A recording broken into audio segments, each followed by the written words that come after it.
Gilson or fin micropipetters are one of the most commonly used instruments in a molecular biology laboratory. They're used in conjunction with plastic disposable pipette tips to measure or transfer small amounts of liquids, usually from 0.2 microliters to 1,000 microliters or 1 milliliter. Different pipettes work across different ranges of volumes and are named by the maximum volume they pipette. The different pipettes look very similar, so they're labelled on the top of each push button with a capital P followed by a number which indicates the maximum volume for that particular pipette. A P2 pipettes between 0.2 and 2 microliters. A P20 pipettes between 2 and 20 microliters.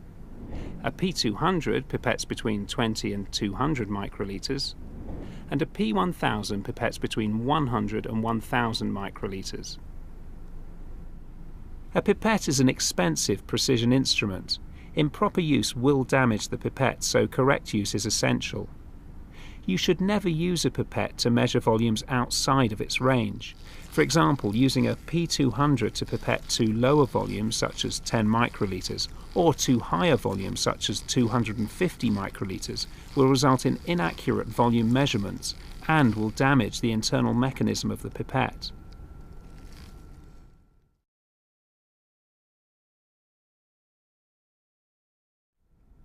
Each pipette has a vertical row of 3 numbers visible in the body of the instrument.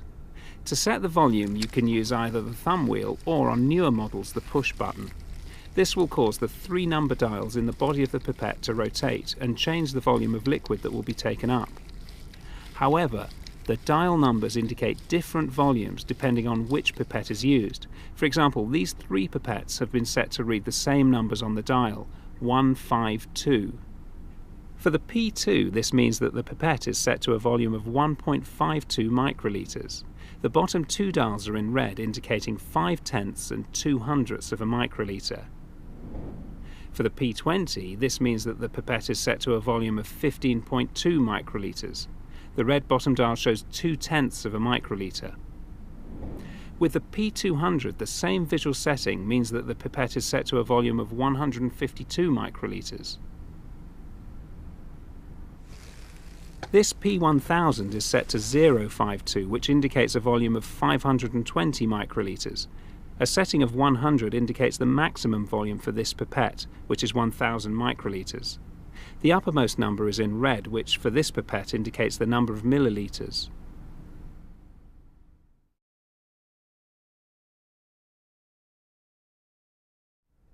Once you've set the volume you need, attach the appropriate pipette tip to the end of the pipette.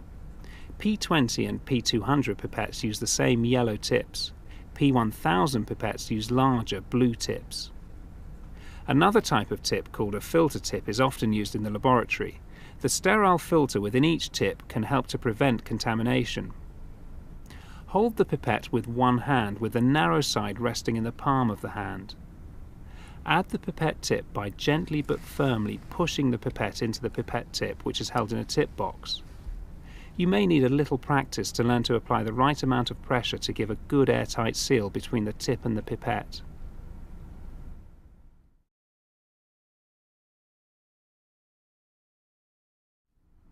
Liquid is drawn in and expelled using the pipette's push button.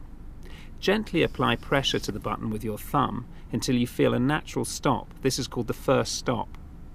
The distance you need to push the push button down will vary depending on the volume you require. A P20 set to 2 microliters will require less push button movement than a P20 set to 20 microliters. So to use the pipette, push the button down to the first stop. Then, keeping the push button at this level, place the pipette tip about 2 millimeters into the liquid you wish to draw up. Release the push button by slowly allowing it to return to its original position. Pause for a second to make sure all the required volume of liquid has been taken up into the tip. This is especially important when using more viscous liquids which take longer to draw up. Withdraw the pipette tip from the liquid and place it inside the recipient container. Slowly push down on the push button. This will release the liquid in the pipette tip into the tube. This time push beyond the first stop. This ensures that any residual liquid is expelled from the pipette tip. fully withdraw the pipette tip from the liquid before you release the push button. So to recap, push down the push button until you feel some resistance. Place the pipette into the liquid and slowly release the push button. Release the liquid from the pipette by pushing past the first stop to fully expel the liquid from the pipette tip into the recipient container. Withdraw the pipette from the container before you release the button.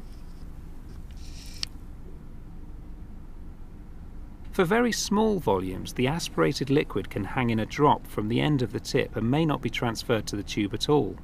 So you should touch the tip to the inside wall of the recipient container whilst expelling the liquid.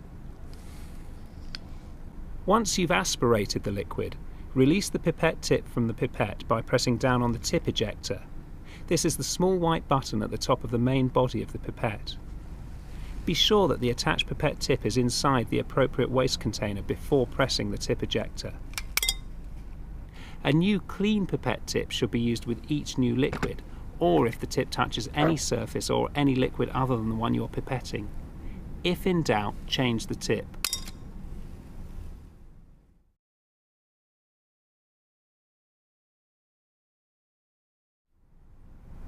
Do not use a pipette without a tip attached.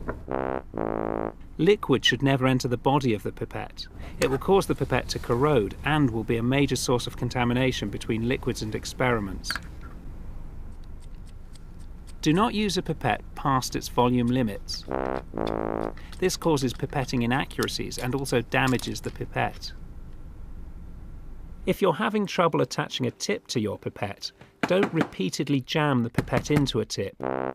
This can damage the pipette. And if the tip doesn't stay on the end of the pipette, simply repeat the procedure with a new tip.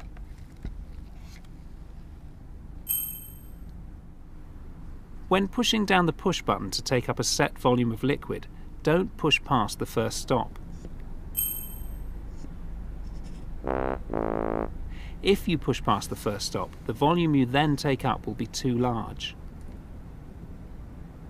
When taking up liquids, don't simply let go of the push button. The liquid can be sprayed around the inside walls of the tip and up into the pipette body, causing inaccurate volume dispensing and pipette contamination. Make sure you release the push button in a controlled manner. If you don't pause after you release the push button, there won't be enough time for the correct volume to be taken into the tip. Air will be taken in instead. Also, when you're withdrawing a large volume from a narrow container, make sure the tip stays below the surface.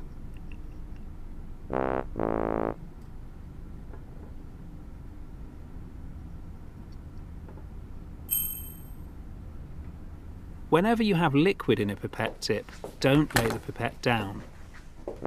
Liquid can get into the body of the pipette, which causes cross-contamination, pipette damage and inaccurate pipetting. And finally, remember when pipetting small volumes, touch the pipette tip to the side of the tube to ensure the liquid is released into the recipient container.